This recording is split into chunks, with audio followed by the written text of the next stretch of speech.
67,000 pounds of fighter jet descending through a hole in the flight deck. Below that hole is a room that most people do not know exists. The flight deck gets all the footage, the catapults, the landings, the rainbow shirts. But the flight deck is the showroom. This is the factory floor, 685 feet long, 110 feet wide, 25 feet high.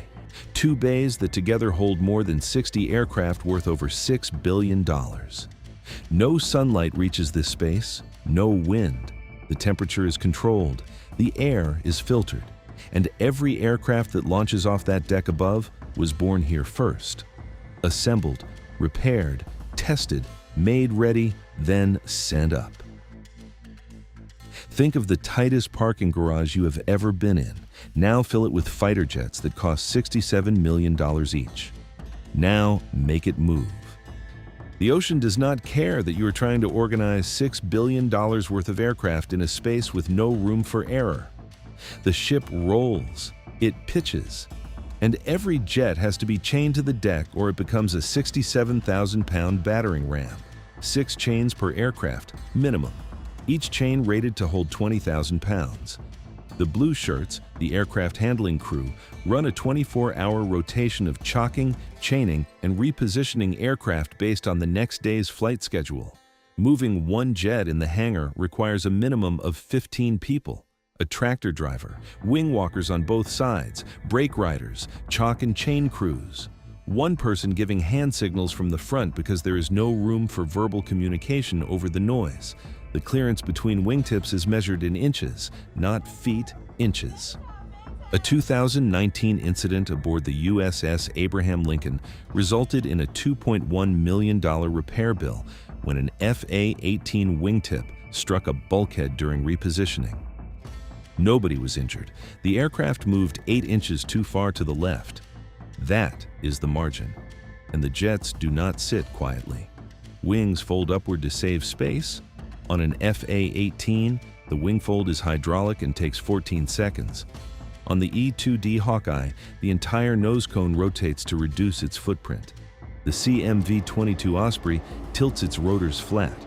Every aircraft has its own origami, designed to compress a war machine into the smallest possible silhouette.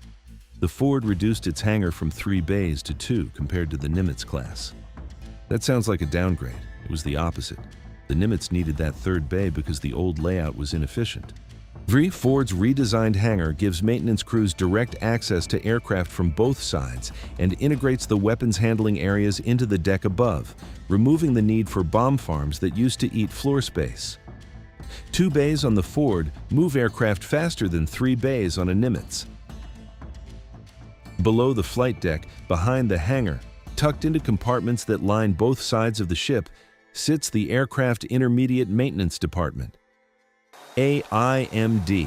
If the hangar is the garage, AIMD is the hospital. 350 sailors work here. They never fly. They never stand on the flight deck during launches. Most of the ship has no idea what they do. But without them, the flight deck goes dark in 72 hours. They repair avionics, the computers, radar systems, and navigation instruments inside each aircraft. They rebuild hydraulic actuators that operate the landing gear, the wing fold, the flight control surfaces. They test jet engines on the fantail of the ship at full afterburner, strapped to a test stand bolted to the deck while the ocean stretches behind them. A single FA-18 Super Hornet has over 200 line-replaceable units, modules that can be swapped out when they fail. The AIMD shops carry spares for every one of them. When something breaks at 30,000 feet, the pilot brings it home, and within hours, a technician has pulled the failed unit, tested it, repaired it or replaced it, and returned the aircraft to mission-ready status. On land, this process takes days.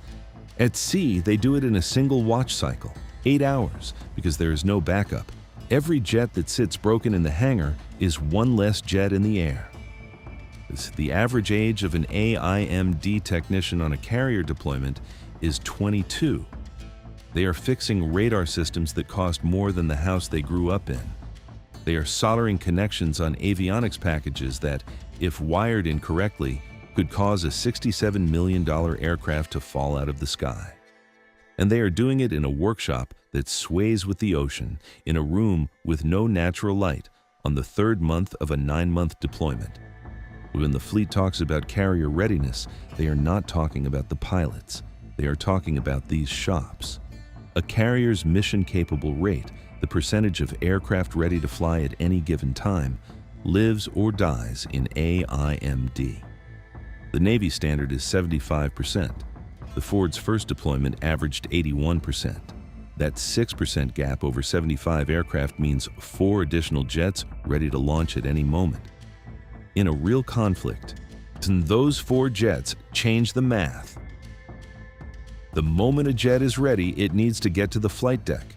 On a Nimitz, that meant cable-driven elevators that could lift 130,000 pounds at 100 feet per minute. Reliable, proven, slow. The Ford threw them out. 3 electromagnetic aircraft elevators, no cables, no hydraulics. Linear synchronous motors embedded in the shaft walls push the platform upward using magnetic fields.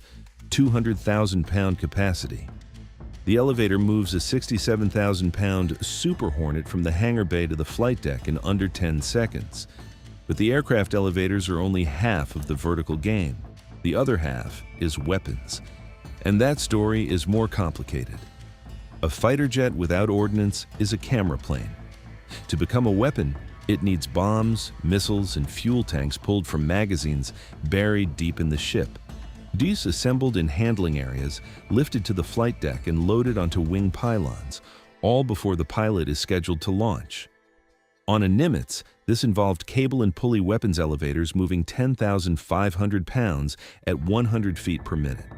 The path from magazine to wing pylon covered approximately 1,500 feet of horizontal and vertical movement through multiple levels of the ship. The Ford redesigned the entire system from scratch. 11 advanced weapons elevators, using the same electromagnetic technology as the aircraft elevators. 7 lower stage elevators move ordnance from the deep magazines to the main deck. 3 upper stage elevators move it from dedicated handling areas to the flight deck. The handling areas sit between the hangar and the flight deck, a layer that does not exist on the Nimitz. This eliminated the bomb farm entirely. The 24,000 pounds at 150 feet per minute.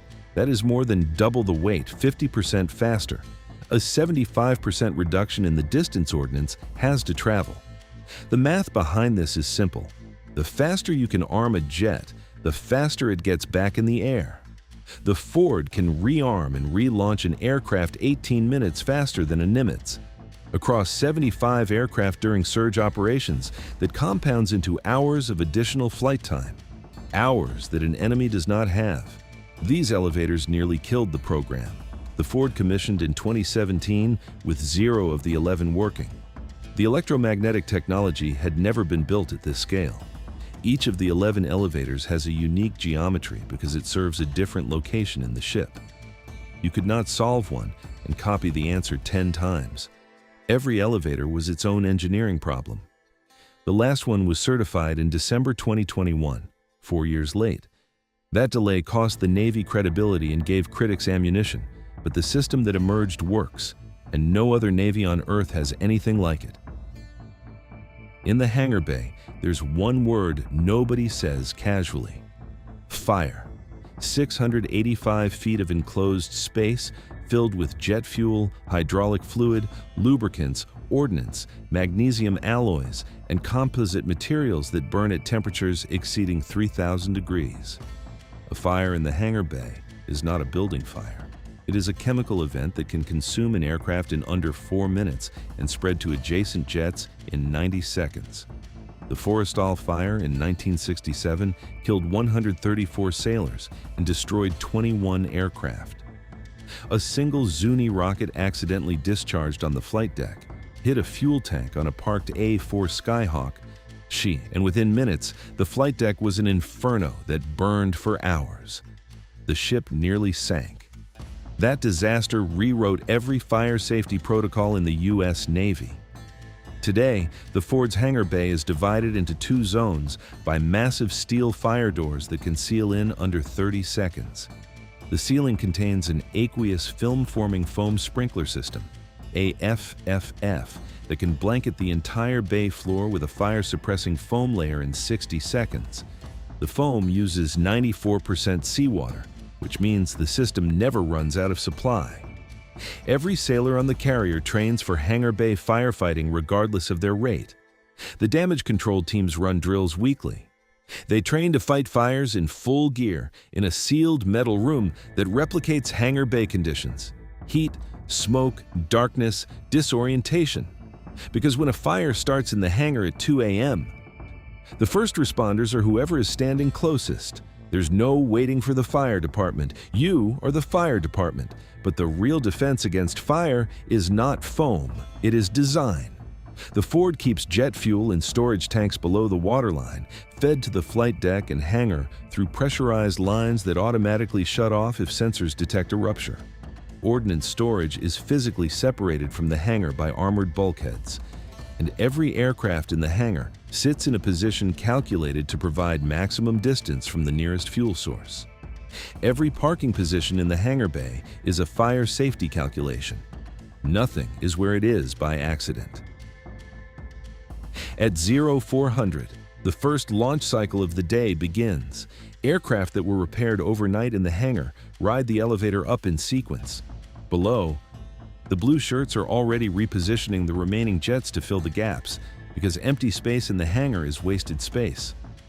By 0600, the recovered aircraft from the dawn patrol start coming down, hot, fuel-stained, dripping hydraulic fluid onto the elevator platform. They roll into the hangar and the maintenance crews swarm. Inspections start before the engine has fully cooled. Turn times are measured in hours, not days. At 1400, the weapons elevators are running non-stop. Ordnance for the afternoon strike package is moving up from the magazines. In the handling areas, ordnance men are assembling guidance kits onto 500-pound bombs. Each bomb requires 11 steps to assemble. Each step requires a sign-off. One error in the assembly sequence could arm the weapon prematurely. By 2200, the flight deck is quiet. The last recovery is done. But below, in the hangar, the lights never dim. The night crew is pulling engines, swapping avionics, folding wings for morning. The hangar bay does not have a closing time. It does not recognize night. It operates on the only clock that matters: the next launch cycle. During the Ford's first combat deployment, the hangar bay operated continuously for 87 days, without a single 24-hour period where all work stopped. 87 days. Not one full pause. The aircraft kept breaking. The hangar kept fixing them. The flight deck never noticed the difference. Every carrier crew member knows the flight deck. It is the image on the recruiting posters, the place where the cameras go, the part of the ship that makes the news. But the flight deck is a stage. The performance lasts minutes. A catapult shot takes 2 seconds. A landing takes 4. The hangar is where the days happen, where a 22-year-old avionics technician solders a connection at 3 a.m. that will keep a radar system alive at 40,000 feet the next morning, where a blue shirt with 8 inches of clearance guides a $67 million machine through a steel maze without scratching the paint, where a firefighting team trains in darkness for the disaster they pray never comes. 75 aircraft, $6 billion in hardware, a room with no windows, no sunlight, and no quiet. Running every hour of every day for 9 months straight. The flight deck launches the weapon. The hangar bay makes sure there's a weapon to launch.